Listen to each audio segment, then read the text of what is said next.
Perkenalkan, nama saya Weni Oktavianti Dayang. Di sini saya sebagai host. Perkenalkan, nama saya Gloria Tabita Temban. Di sini saya sebagai narasumber. Halo teman-teman semua, apa kabar hari ini? Semoga semuanya dalam kondisi yang ceria, sehat, dan penuh semangat ya. Selamat datang di podcast Jujur Itu Hebat.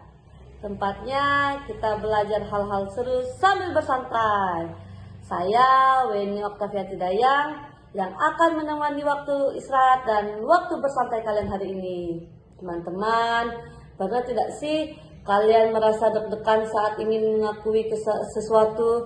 Apa mungkin harus bingung bicara apa saat melakukan kesalahan? Atau malah kepikiran terus karena menyembunyikan sesuatu? Nah, pas banget hari ini kita akan membahas tema yang sangat penting, keren, dan pastinya bikin hati kita jadi lebih tenang, yaitu sikap jujur itu hebat. Dan seperti biasa, Weni tidak sendirian di studio. Sudah ada narasumber yang spesial dan baik hati. Halo kakak Temban, apa kabar hari ini? Halo Dayang, halo juga semua yang sedang mendengarkan di rumah, di sekolah, atau dimanapun kalian berada.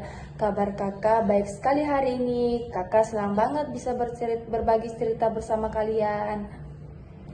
Wah, kami juga senang sekali kak.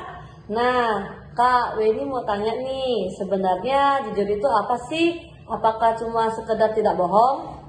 Pertanyaan yang bagus sekali, Dayang. Jadi, jujur itu artinya berkata dan bertindak sesuai dengan kenyataan.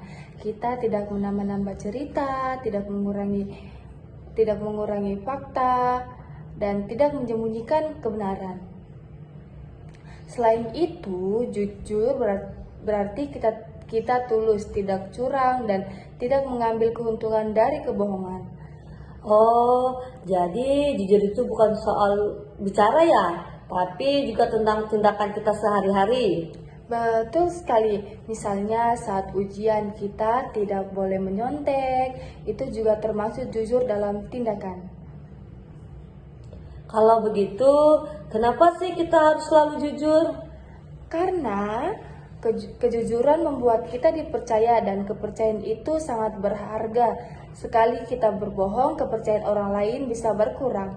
Kepercayaan itu seperti kaca, kalau kaca pecah bisa diperbaiki, tapi biasanya akan meninggalkan bekas. Wah, dalam banget ya kak. Jadi kalau kita jujur, orang lain akan merasa berteman dengan kita. Nah kak, biar teman-teman makin paham, boleh dong cerita contoh tentang kejujuran. Tentu, kakak punya cerita tentang si Budi. Suatu sore Budi sedang bermain bola di dalam rumah, padahal ibunya sudah melarang. Saat bermain, tiba-tiba prak, bola mengenai vas bunga kesayangan ibu.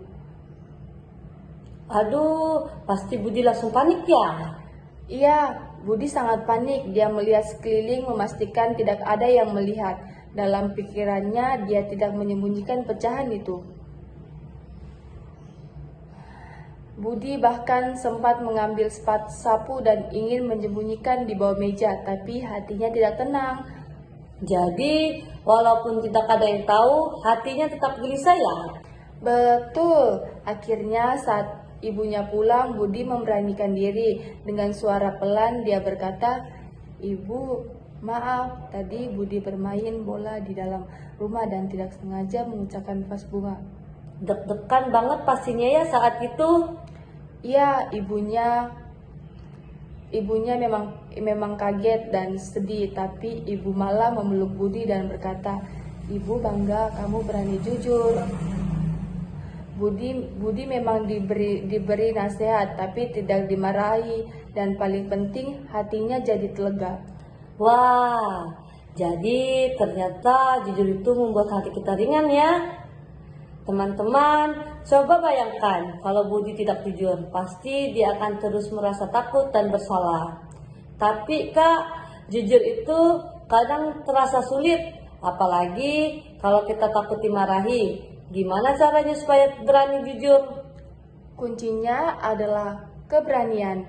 Orang-orang jujur itu bukan berarti tidak takut, tapi tidak memilih jujur walaupun takut. Dan ingat, kebohongan itu seperti rantai. Satu kebohongan akan diikuti kebohongan lain. Jadi lebih baik jujur sekalipun berat daripada bohong terus-terusannya. Betul, orang jujur hidupnya lebih tenang, tidak perlu takut, ketahuan dan merasa bersalah. Aku jadi paham sekarang, jujur itu memang butuh keberanian, tapi hasilnya bikin kita bahagia. Sekarang kita masuk ke segmen seru, kuis jujur. Siap-siap ya teman-teman. Pertanyaan pertama, kalau kalian menemukan uang di lantai sekolah dan tidak ada yang melihat, apa yang harus dilakukan? Jawabannya, kembalikan atau serahkan ke guru, itu sikap jujur. Pertanyaan kedua, kalau lupa mengerjakan PR, lebih baik jujur atau cari alasan? Harus jujur, pasti lebih berharga kejujuran. Pertanyaan ketiga, kalau teman kita berbuat salah, apakah kita harus menutupi atau mengatakannya sebenarnya dengan baik? Kita harus berkata jujur dengan cara yang baik, bukan untuk menyalahkan, tapi untuk membantu. Nah, terakhir nih Kak, boleh kasih tips supaya kita bisa jadi anak jujur? Tentu, biasanya berkata apa adanya, jangan mengambil milik orang, berani mengakui kesalahan, selalu ingat bahwa kejujuran itu membuat hati tenang. Wah, tidak terasa ya obrolan kita hari ini seru banget. Beni jadi semakin semangat untuk selalu jujur. Terima kasih banyak ya Kakak Temban atas cerita dan ilmunya hari ini. Sama-sama Dayang. Dan untuk teman-teman, ingat ya, anak jujur itu anak yang hebat. Betul sekali, teman-teman, mari kita biasakan jujur mulai dari hal kecil. Ingat ya jargon kita hari ini, jujur itu hebat. Sampai jumpa di episode berikutnya. Tetap semangat belajar dan jangan lupa bahagia ya. Dadah!